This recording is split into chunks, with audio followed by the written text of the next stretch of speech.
जय हिंद फ्रेंड्स, ये DSSB PGT political science 2018 female candidates का क्वेश्चन पेपर है। इस क्वेश्चन पेपर का पार्ट फर्स्ट क्वेश्चन नंबर 101 से लेकर 167 तक मैं एक वीडियो में ऑलरेडी डिस्कस कर चुका हूं। यदि आपने वो अभी तक नहीं देखा है तो पहले उसको देख सकते हैं।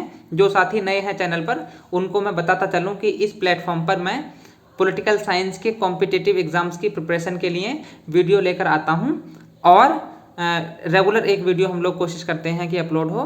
चलिए क्वेश्चन नंबर 167 पर चलते हैं।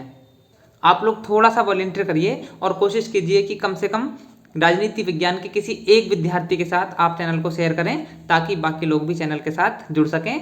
Question number 167, J.S. मिल, जिनका पूरा नाम है जॉन स्टुअर्ट मिल, ने ऑन लिबर्टी नामक प्रसिद्ध पुस्तक इस वर्ष में लिखी थी।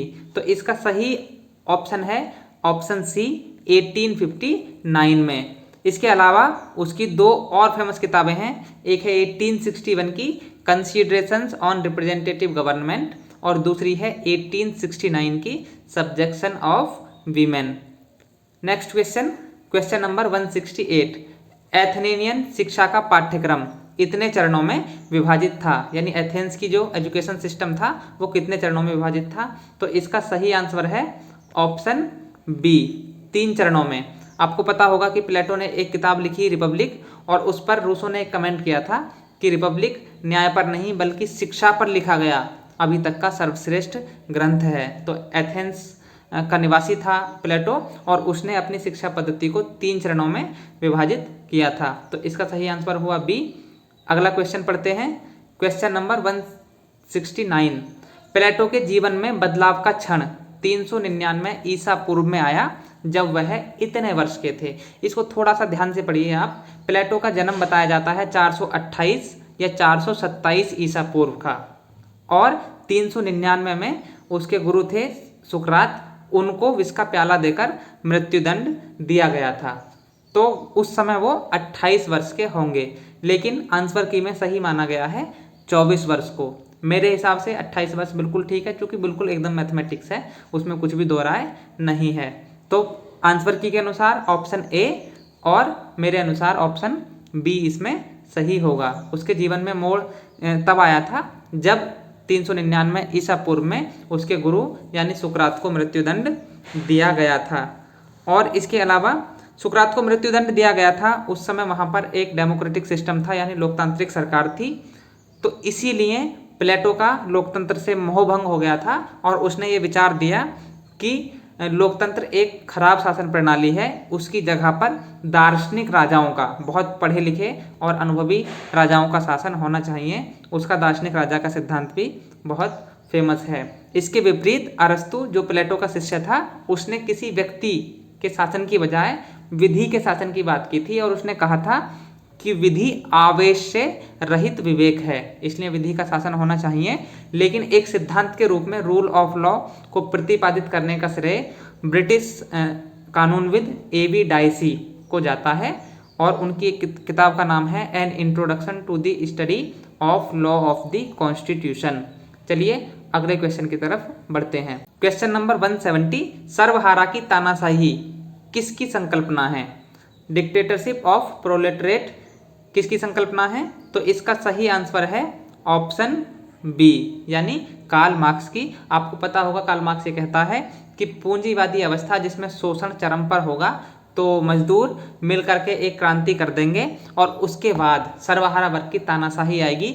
मार्क्स के हिसाब से ये एक ट्रांजिशनल फेज है, संक्रमणकालीन अवस्था है जिसको स्थायी रूप से नहीं रहना है। उसके हिसाब से क्या होना है कि सर्वहारा की तानाशाही का मुख्य काम ये होगा पूंजीपतियों की जो काउंटर रिवोल्यूशन की क्षमता है, प्रतिक्रांति की उनकी क्षमता को शून्य कर देना और उसके बाद धीरे धीरे वर्ग जो है वो लुप्त हो जाएगा। और चूंकि राज्य भी वर्ग संघर्ष का ही परिणाम है, जो प्रभुत्वशाली वर्ग है उसके हितों के संरक्षण के लिए ही राज्य बना है, इसलिए ऐसी स्थिति में जब कोई वर्ग नहीं रह जाएगा या सब श्रमिक रह जाएंगे, राज्य की कोई आवश्यकता नहीं रहेगी। इसलिए वो कहता है कि राज्य विलुप्त हो जाएगा। उसने इतिहास की 5 अवस्थाएं बताई थी। सबसे पहली अवस्था बताई थी प्रिमिटिव कम्युनिज्म, आदिम साम्यवाद, यानी कि वो साम्यवादी व्यवस्था तो है जिसमें निजी संपत्ति जैसी कोई चीज़ नहीं है, लेकिन वो कैसी है, आदिम है, जहाँ पर लोगों की आवश्यकताएं बहुत सीमित हैं, जहाँ पे संसाधन उतने अधिक नहीं है। इसलिए वो साम्यवाद की तरफ बढ़ते हुए देखना चाहता है समाज को, और वो साम्यवादी स्थिति की कल्पना करता है। साम्यवादी स्थिति का सिंपल मतलब है ना तो वहाँ वर्ग होगा और ना ही राज्य होगा। तो इसका सही ऑप्शन हुआ B.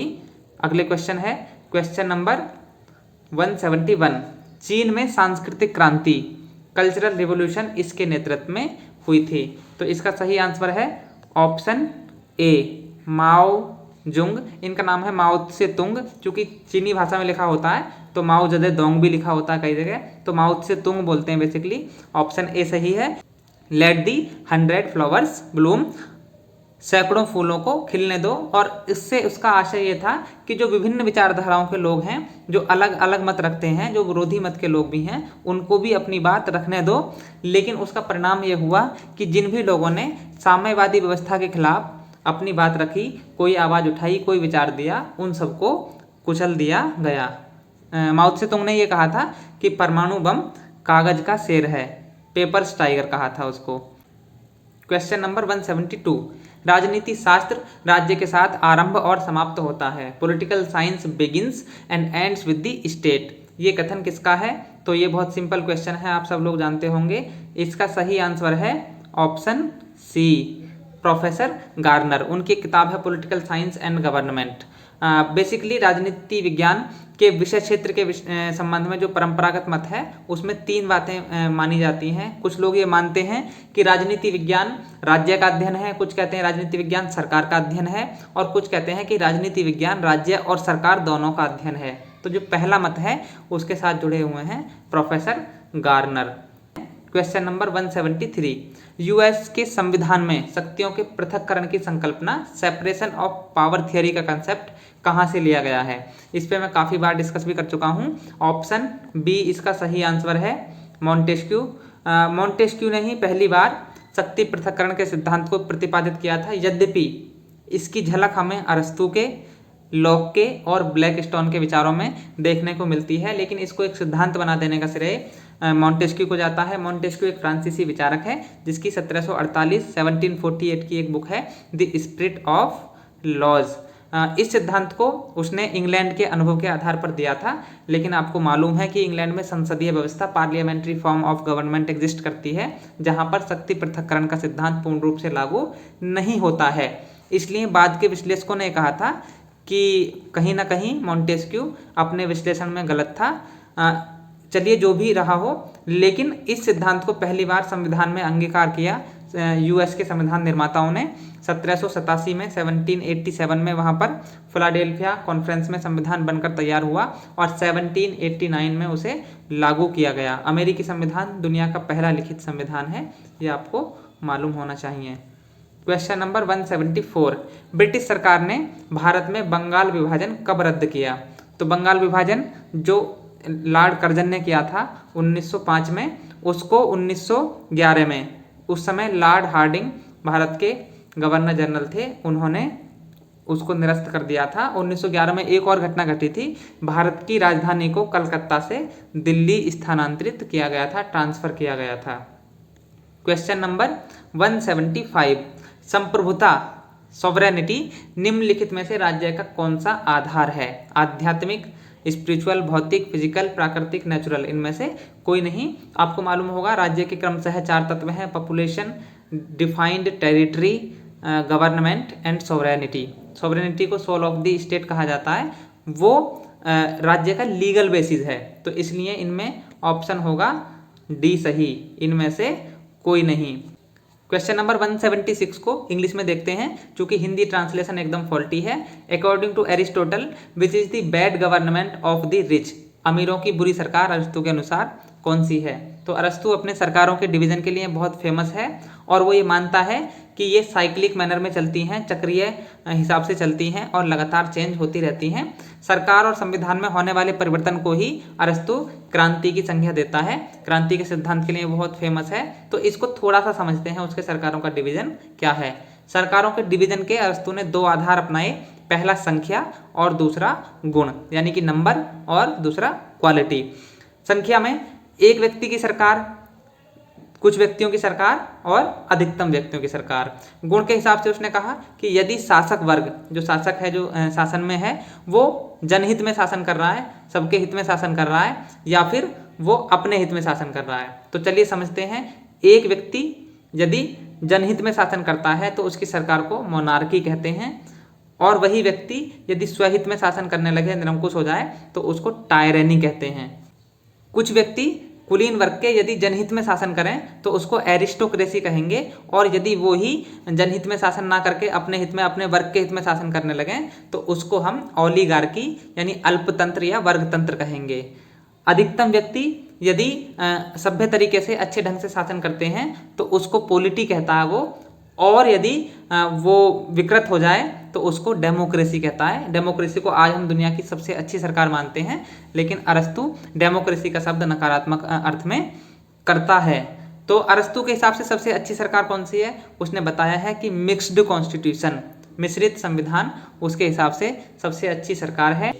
Question number 177, wealth of nations was written by. Wealth of nations किताब किसने लिखी है? तो ये लिखी थी 1776 में एडम स्मिथ ने। उन्होंने ही लेसिस फेयर नामक शब्द दिया था, जो फ्रांसीसी शब्द है और जिसका मतलब होता है उसे खुला छोड़ दो, लेट हिम बी फ्री।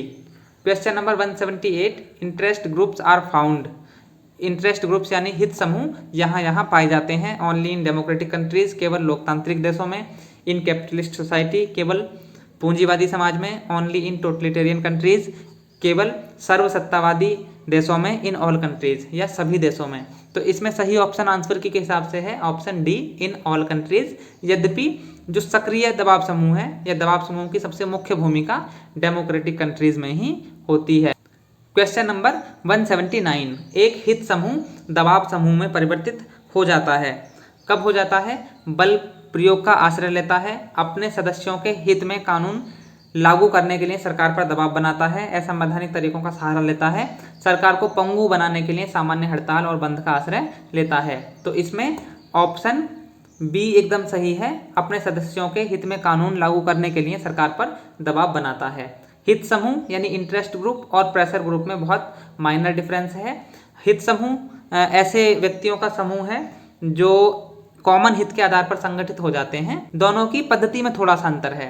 हित समूह अपनी बात को मनवाने के लिए जहां परसुएसिव यानी कि समझाने बुझाने के तौर तरीके को अपनाते हैं, वहीं दबाव समूह दबाव के तौर तरीके को अपनाते हैं। आगे बढ़ते हैं।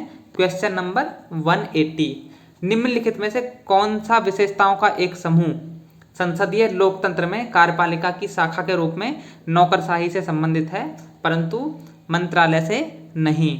राजनीतिक और स्थायी, गैर राजनीतिक और अस्थायी, उदासीन और स्थायी, उदासीन और अस्थायी। तो नौकरशाही जहां इस सिस्टम में यानी कि पार्लियामेंट्री फॉर्म ऑफ डेमोक्रेसी में तटस्थ होती है एक तो, और दूसरा स्थायी होती है। तो वहीं जो नेतृत्व करता है यानी कि जो मंत्री हैं वो ना तो तटस्थ रहते हैं सरकार से और ना ही वो स्थायी होते हैं। तो इसमें सही ऑप्शन कौन सा होगा?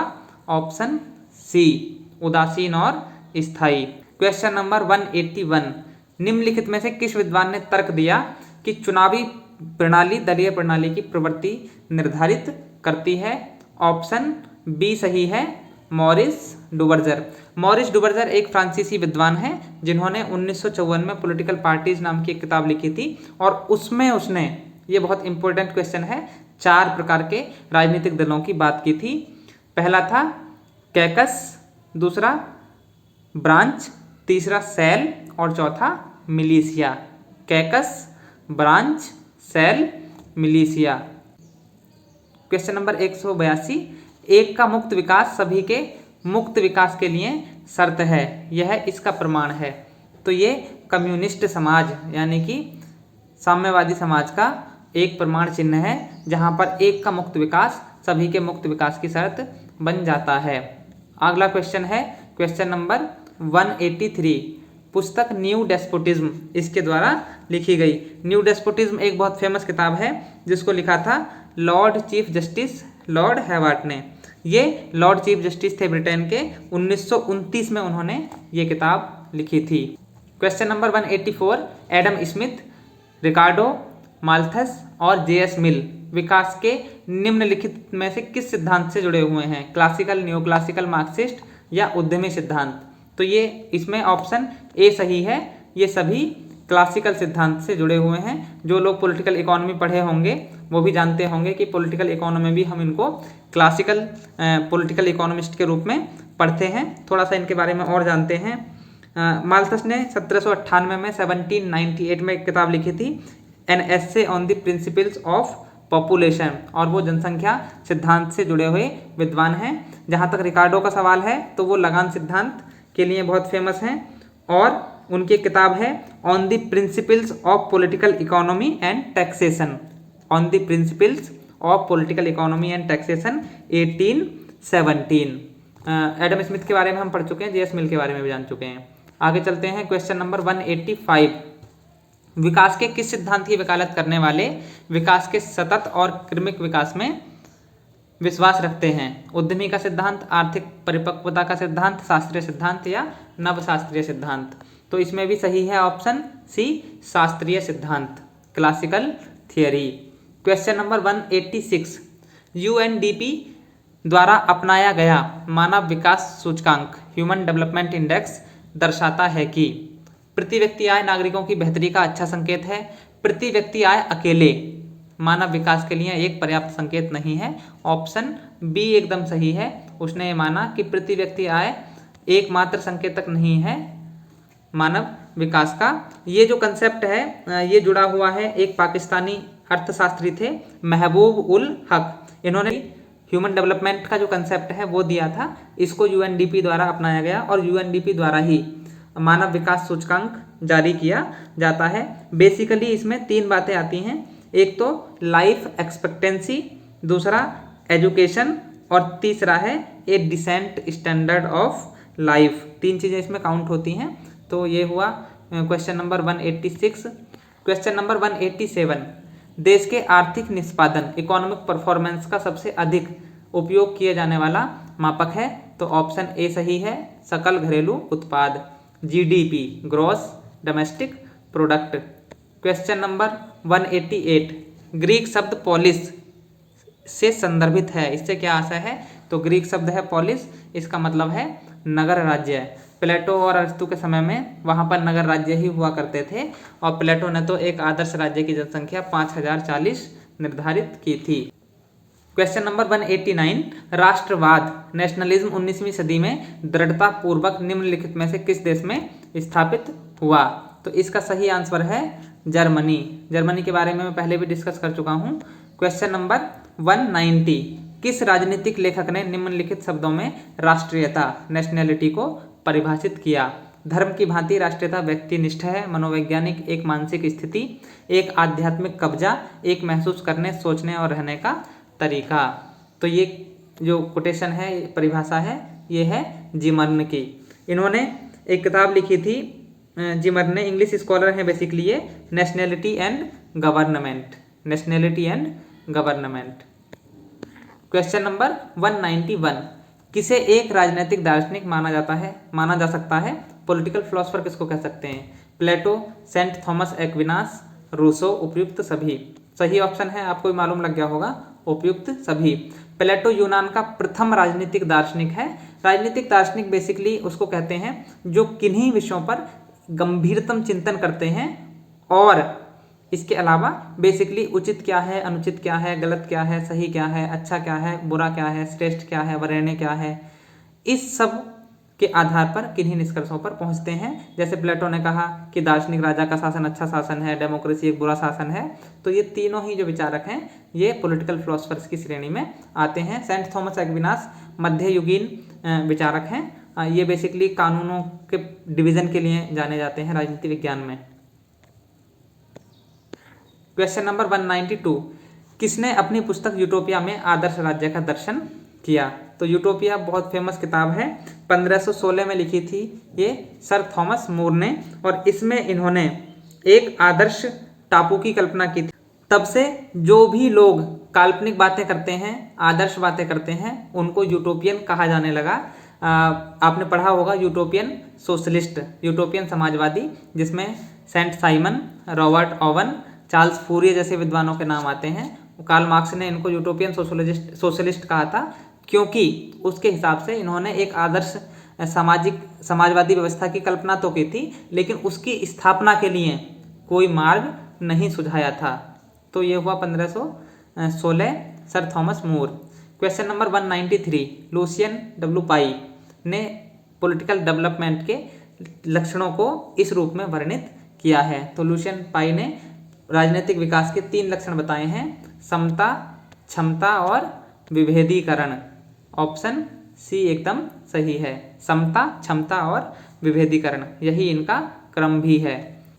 क्वेश्चन नंबर 194, किस राजनीतिक विचारक ने कहा बिना राजनीति विज्ञान के इतिहास का कोई फल नहीं और बिना राजनीति विज्ञान के इतिहास का कोई मूल नहीं? तो ये कहा था सर जॉन सीले ने। ऑप्शन ए एकदम से सही है। सीले अपनी राजनीति विज्ञान में स्वतंत्रता की परिभाषा के लिए भी जाने जाते हैं। उन्होंने कहा था कि स्वतंत्रता अति शासन का विलोम है, ओवर गवर्नमेंट का विलोम है। Question number 195, league of Nations सदस्य राज्यों की डैश की स्पष्ट मान्यता पर आधारित थी। तो इसमें सही ऑप्शन बताया गया है अंतरराष्ट्रवाद, इंटरनेशनलिज्म। ऑप्शन सी सही है। क्वेश्चन नंबर 196, किसने अभिधारित किया कि राजनीति का भी एक विज्ञान नैतिकता के विज्ञान के ही समान अर्थ में समान सीमा तक या समान लोगों के लिए है? तो इसका सही आंसर है ए, पोलाक ने। क्वेश्चन नंबर 197, किस महान राजनीतिक विचारक ने टिप्पणी की कि राज्य मनुष्य की नग्न आवश्यकताओं से उपजता है और बेहतर जीवन के लिए अस्तित्व में बना रहता है? तो ये परिभाषा है अरस्तु की, state came into existence for the sake of life and continues for the sake of good life. आपने पढ़ा होगा। मैकाइवर की एक किताब है द वेब ऑफ गवर्नमेंट और दूसरी किताब है द मॉडर्न स्टेट। प्लेटो के बारे में हम जान चुके हैं। आगे बढ़ते हैं। क्वेश्चन नंबर 198, यह दृष्टिकोण की संपत्ति व्यक्ति का प्राकृतिक अधिकार है, नेचुरल राइट है, यह प्रतिपादित किया गया था। इस पे मैं 20वें बार डिस्कस कर चुका हूँ। जॉन लॉक ने ये कहा था कि प्राकृतिक अवस्था से उसका मतलब है जहाँ पर राज्य नाम की संस्था नहीं है, यानी प्री स्टेट है, वो जो स्टेज है वो प्री स्टेट है। तो उसमें उसने कहा था कि उसमें भी व्यक्ति को 3 प्राकृतिक अधिकार प्राप्त थे, जीवन, स्वतंत्रता और संपत्ति। तो इसका सही ऑप्शन कौन सा हुआ? Option C. आगे बढ़ते हैं। क्वेश्चन नंबर 199, मुक्ति के सकारात्मक सिद्धांत के पक्षधर हैं, यानी कि पॉजिटिव लिबर्टी की थियरी के पक्षधर कौन है? तो इसमें सही ऑप्शन है option B, T H. Green, Thomas Hill Green. Principles of political obligation उनकी एक किताब है। John Stuart Mill, Isaiah Berlin, Karl Popper, ये बेसिकली नेगेटिव लिबर्टी से संबंधित हैं, जो स्वतंत्रता की परिभाषा इस रूप में देते हैं कि स्वतंत्रता बंधनों का अभाव है। जबकि टी.एच. ग्रीन जैसे जो विचारक हैं वो ये कहते हैं कि युक्त निर्बंधनों के साथ ही स्वतंत्रता का उपयोग करना चाहिए और वही सच्ची स्वतंत्रता भी है।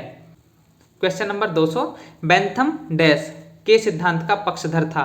प्राकृतिक अधिकारों, ऐतिहासिक अधिकारों, लीगल राइट्स या मॉरल राइट्स? तो बेंथम लीगल राइट्स का समर्थक था और प्राकृतिक अधिकारों को, नेचुरल राइट्स को वो कोरी बकवास कहता था। उसका मत था कि राज्य में ही अधिकार संभव है, क्योंकि अधिकार कानून की सृष्टि होते हैं।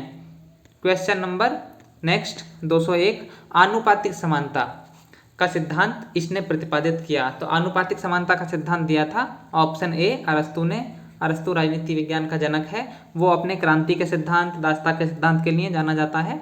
उसने दासता का समर्थन किया था और ये कहा था कि कुछ लोग जन्म से ही शासक बनने के लिए पैदा होते हैं और कुछ शासित होने के लिए। तो इस रूप में उसकी आलोचना भी की जाती है।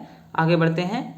क्वेश्चन नंबर 202, निम्नलिखित में से किस विचारक ने दृष्टिकोण दिया कि समानता और मुक्ति प्रतिनैतिक हैं, यानी कि एंटी हैं? तो ये कहा था लॉर्ड एक्टन ने। ऑप्शन ए, लॉर्ड एक्टन को हम एक और परिभाषा के लिए जानते हैं कि शक्ति भ्रष्ट करती है और पूर्ण शक्ति पूर्णतया भ्रष्ट कर देती है। क्वेश्चन नंबर 204, वितरक न्याय का पहली बार सिद्धांत इसने प्रतिपादित किया था। तो डिस्ट्रीब्यूटिव जस्टिस की बात करने वाला पहला विचारक था अरस्तु। आजकल इस विचार को जॉन रॉल्स ने अपनी किताब ए थियरी ऑफ जस्टिस में आगे बढ़ाया है। क्वेश्चन नंबर 205 काफ़ी बड़ा है दिखने में, लेकिन आपको भी शायद अनुभव हो कि जो क्वेश्चंस मिलान वाले होते हैं, मैचिंग वाले होते हैं, वो कहीं ना कहीं थोड़े आसान होते हैं कई बार, क्योंकि उसमें यदि हमें दो ऑप्शन भी पता लग जाए, 3 भी पता लग जाए, कई बार वो 1 से हो जाता है, 2 से ज़्यादातर क्वेश्चन हो जाते हैं। जो मोस्ट डिफिकल्ट क्वेश्चन होते हैं मैचिंग वाले, वो 3 ऑप्शन से मिलते हैं। तो न्याय शक्तिशाली का हित है, ये किसने कहा था?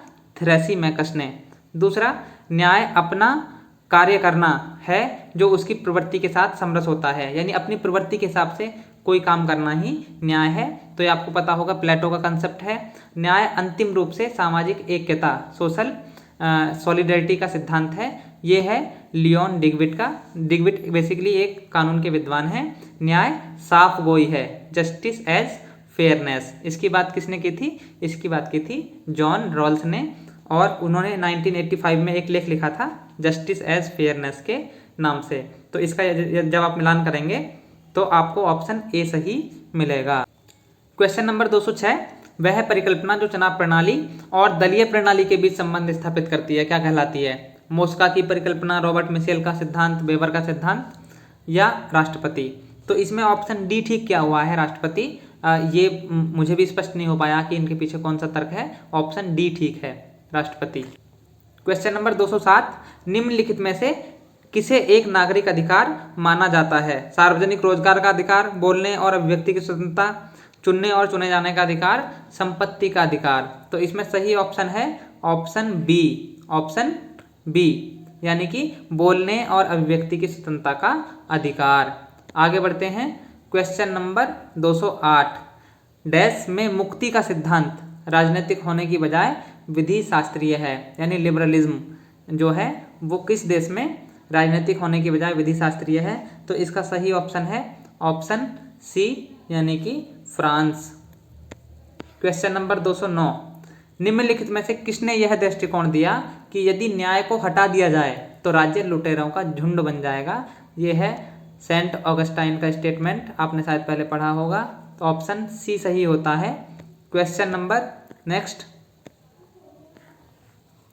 210, फैक्ट्री प्रणाली के उत्पीड़नों को हटाने के लिए रॉबर्ट ओवन ने वकालत की थी। तो रॉबर्ट ओवन के बारे में हम जान चुके हैं, वो एक यूटोपियन सोशलिस्ट विचारक है। तो उसने वकालत की थी ऑप्शन सी की, यानी कि उत्पादकों की सहकार्य समितियों का संगठन, कोऑपरेटिव सोसाइटीज की बात की थी।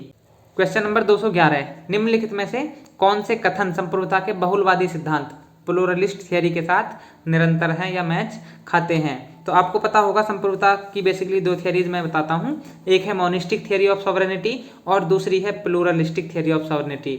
मोनिस्टिक थियरी का पहला प्रतिपादक माना जाता है जीन बोंदा को, जो एक फ्रांसीसी विचारक है, और 1576 में उसने किताब लिखी थी 6 बुक्स ऑन रिपब्लिक। उसने संप्रभुता को, सॉवरेनिटी को परिभाषित करते हुए लिखा था कि संप्रभुता नागरिकों और प्रजाजनों के ऊपर राज्य की वह सर्वोच्च शक्ति है जिस पर कानून का कोई प्रतिबंध नहीं होता, यानी वो कानून से बाधित नहीं होती है। इसके जो बाकी विचारक हैं वो हॉब्स हैं, जॉन ऑस्टिन हैं, ग्रोसियस हैं।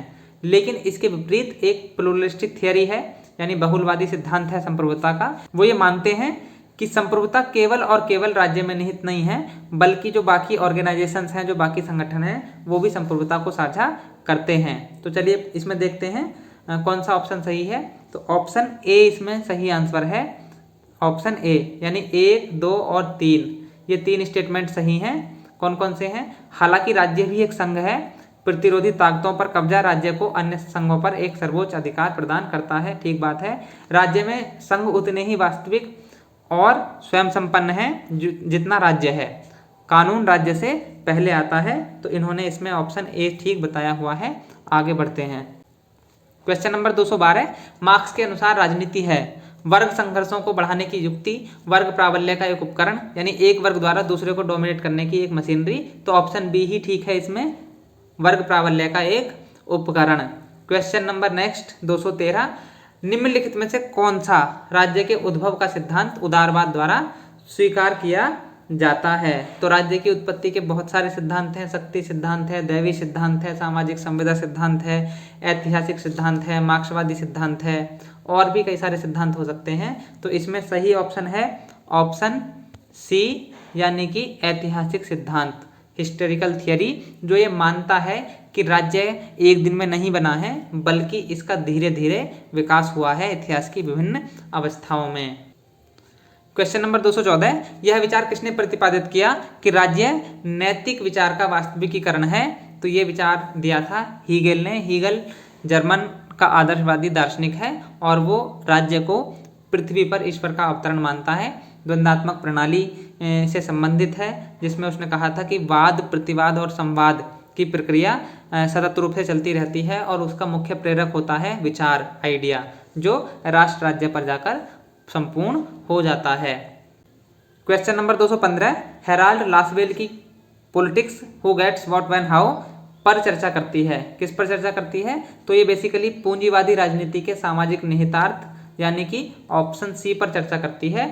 ये किताब 1936 में आई थी, जिसमें हेराल्ड लासवेल ने कहा था कि राजनीति शक्ति कौन प्राप्त करता है, कैसे प्राप्त करता है और क्या प्राप्त करता है, इससे ही संबंधित होती है। क्वेश्चन नंबर 216, निम्नलिखित में से कौन सकारात्मकवाद, पॉजिटिविज्म शब्द है ये, प्रत्यक्षवाद कहते हैं जिसको हिंदी में, उससे संबंधित है? तो इससे संबंधित हैं ऑगस्ट काम्टे। इनको समाजशास्त्र के जनक के रूप में भी हम लोग जानते हैं। ऑप्शन बी ठीक होगा, ऑप्शन बी। इन्होंने ज्ञान के विकास की 3 अवस्थाएं बताई थी। पहली थियोलॉजिकल, दूसरी मेटाफिजिकल और तीसरी पॉजिटिविस्टिक, यानी कि प्रत्यक्षवादी या वैज्ञानिक अवस्था। क्वेश्चन नंबर 217, मरियम ग्लक्समन निम्नलिखित में से किससे संबंधित हैं?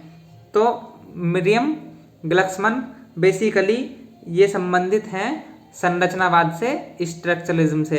बाकी विचारक लियो स्ट्रॉस और रोमन जैकबसन इससे संबंधित हैं। आगे बढ़ते हैं।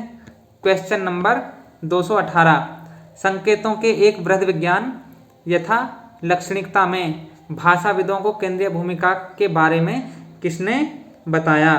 तो इसका सही आंसर है फर्डिनेंड डी सोसोर ने। ऑप्शन ए सही होगा। क्वेश्चन नंबर 219, निम्नलिखित में से कौन सा कथन सत्य है? वह समालोचक ग्रंथ जिसने मार्क्सवाद पर सामने से प्रहार किया। कौन कौन से हैं? पहला है adventures of dialectics, the opium of the intellectuals, grammar of politics और दास कैपिटल। तो दास कैपिटल तो स्वयं मार्क्स की किताब है, जिसका पहला संस्करण आया था, पहला पार्ट 1867 में। उसके अलावा ग्रामर ऑफ पॉलिटिक्स ये हेराल्ड लास्की की किताब है। जो ऊपर की 2 किताबें हैं यही सही हैं, यानी कि ऑप्शन बी ठीक होगा। ऑप्शन बी, केवल 1 और 2। एडवेंचर्स ऑफ डायलेक्टिक्स ये किताब लिखी थी मॉरिस मार्ले पेंटिंग ने 1955 में, मॉरिस मार्ले पेंटिंग। और दूसरी किताब लिखी थी रेमंड एरोन ने 1955 में, ये भी लिखी गई थी, the opium of the intellectuals, Raymond Aaron.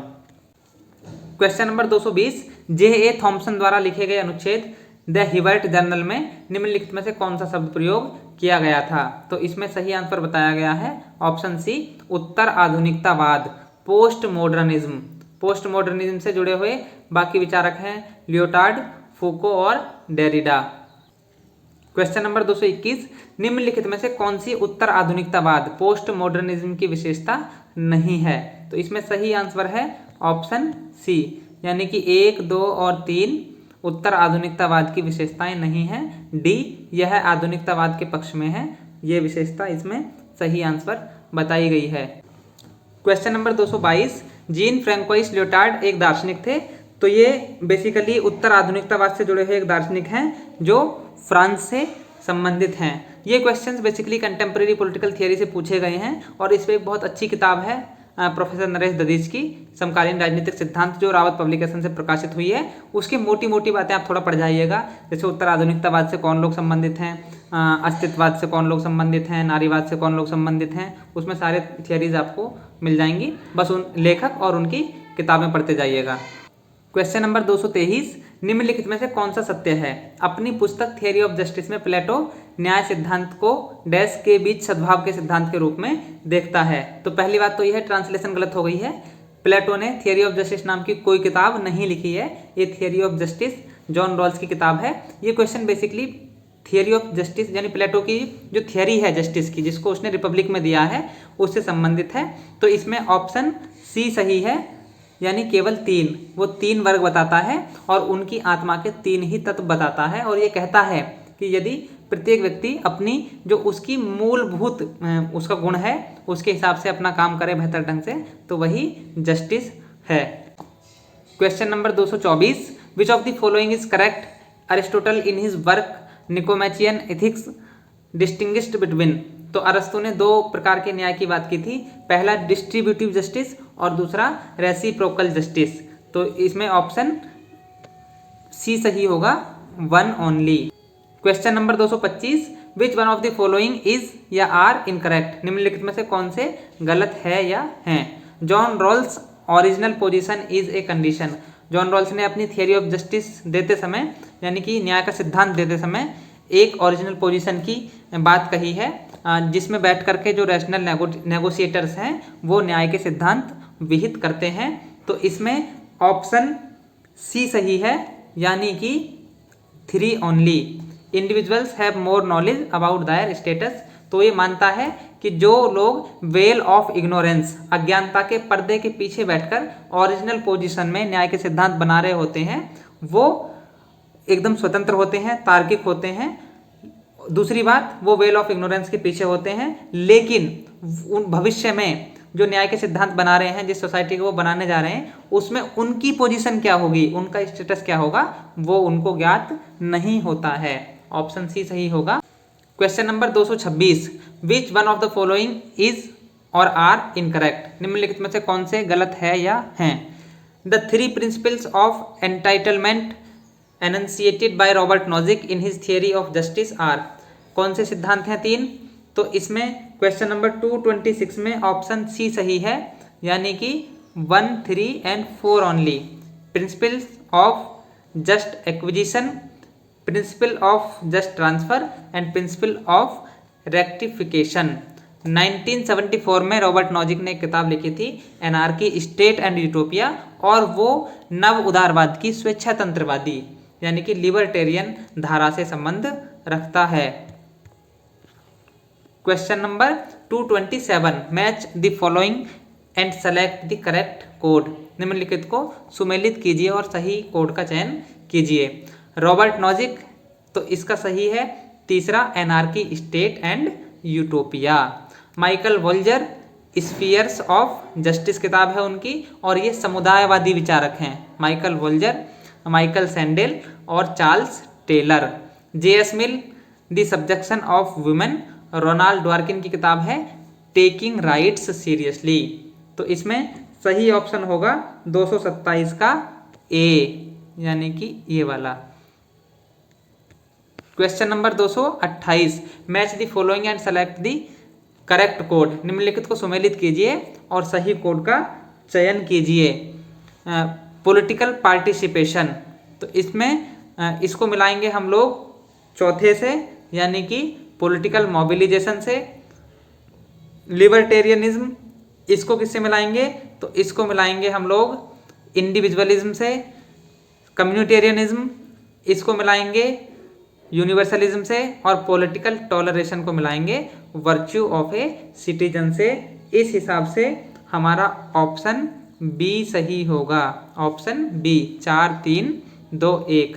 Political participation political mobilization से मिलेगा, लिबर्टेरियनिज्म इंडिविजुअलिज्म से जुड़ेगा, और कम्युनिटेरियनिज्म जुड़ेगा यूनिवर्सलिज्म से, पॉलिटिकल टॉलरेशन जुड़ेगा वर्च्यू ऑफ ए सिटीजन से। क्वेश्चन नंबर 229, निम्नलिखित को मिलाइए और सही कोड का चयन कीजिए। अमिताई एडजियोनी, ये जुड़े हुए हैं सामूहिकतावाद से।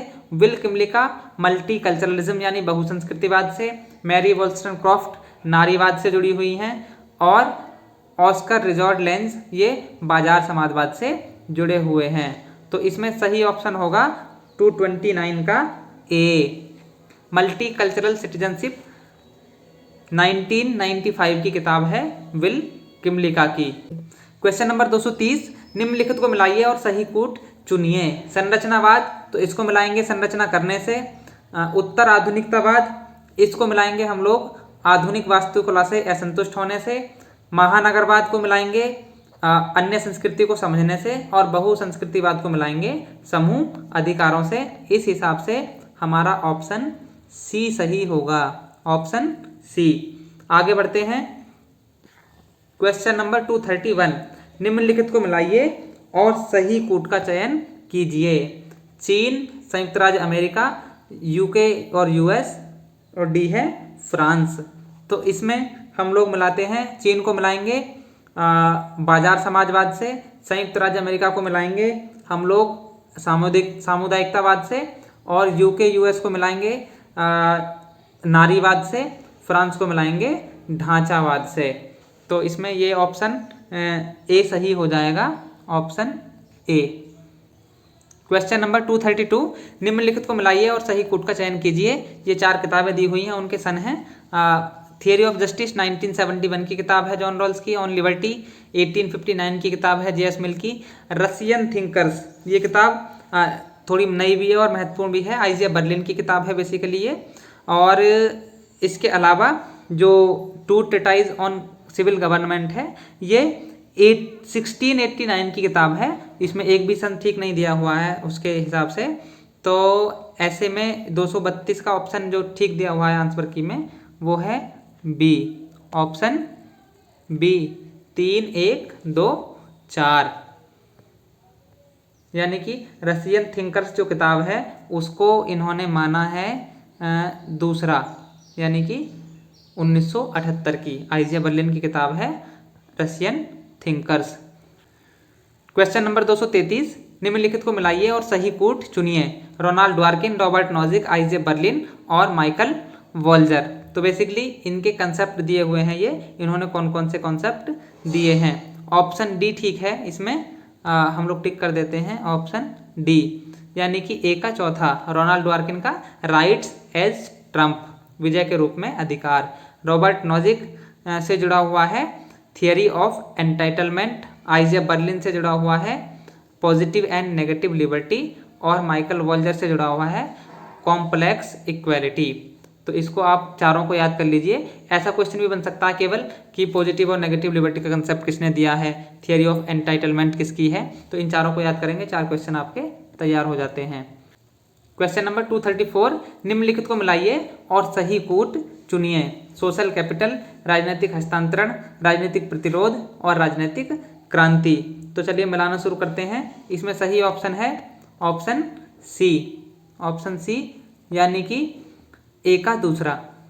सामाजिक पूंजी, नेटवर्क, नियम और विश्वास। राजनीतिक हस्तांतरण, यानी कि राज्य से पृथक्करण। राजनीतिक प्रतिरोध, यानी कि मूल्यों की अस्वीकृति जो मौजूदा शक्ति को बनाए रखते हैं। और राजनीतिक क्रांति माने तो शक्ति का हस्तांतरण। ऑप्शन सी सही हुआ। क्वेश्चन नंबर 235, निम्नलिखित को मिलाइए और सही कूट चुनिए। क्वेश्चन नंबर 235 का सही ऑप्शन है ऑप्शन ए, यानी मिलाते हैं। नव सामाजिक आंदोलन मध्य वर्ग का आंदोलन है। नागरिक समाज मध्यस्थता और प्रतिस्पर्धा से जुड़ा है। उत्तर आधुनिकतावाद दर्शन और कला में आंदोलन। अवसंरचनावाद यानी डिकंस्ट्रक्शन दर्शन और साक्षरता में आंदोलन। क्वेश्चन नंबर 236, वास्तविकतावाद यानी रियलिज्म को एक सामान्य दर्शन की अपेक्षा इस सिद्धांत के प्रति सिद्धांत के रूप में अधिक देखा जाता है।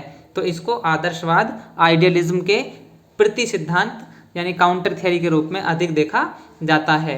रियलिज्म के अनुसार अंतर्राष्ट्रीय राजनीति का सत्व क्या है, तो शक्ति का अनुगमन बेसिकली इसका तत्व है। वास्तविकतावादी यानी रियलिस्ट यथार्थवादी जो विचारक हैं, जिसमें अंतर्राष्ट्रीय राजनीति में हैंस जे मार्गेंथाउ का नाम बहुत लोकप्रिय है। वो ये कहते हैं कि अंतर्राष्ट्रीय राजनीति शक्ति के लिए संघर्ष है। क्वेश्चन नंबर 238, खेल सिद्धांत को किस राजनीति वैज्ञानिक ने लोकप्रिय बनाया, तो खेल सिद्धांत जुड़ा हुआ है जॉन वॉन न्यूमैन से। ऑप्शन बी ठीक होगा। इस वीडियो को यहीं पे समाप्त करते हैं। जल्दी ही मिलेंगे अगली वीडियो में, जिसमें अब जितने क्वेश्चंस बचे हैं उन सबको कंप्लीट करेंगे। आपको वीडियो कैसा लगा कमेंट बॉक्स में ज़रूर बताइएगा। ये क्वेश्चंस थोड़े टफ थे, आगे जो क्वेश्चंस हैं वो थोड़े इजी हैं। आप लोग बिल्कुल मत घबराइएगा, क्वेश्चंस बेशक टफ हों लेकिन टफ होते हैं तो सबके लिए होते हैं। कंपटीशन का एक ही नियम है, यदि आसान क्वेश्चंस हैं तो सबके लिए हैं, मेरिट ऊपर जाएगी। यदि डिफ़िकल्ट क्वेश्चन है तो भी सबके लिए है, मेरिट थोड़ा नीचे रह जाएगी। इसलिए डिपेंड करता है कि आपकी तैयारी कैसी है। तो तैयारी को अच्छी रखिए। जल्दी मिलते हैं अगली वीडियो में, तब तक के लिए जय हिंद, नमस्कार।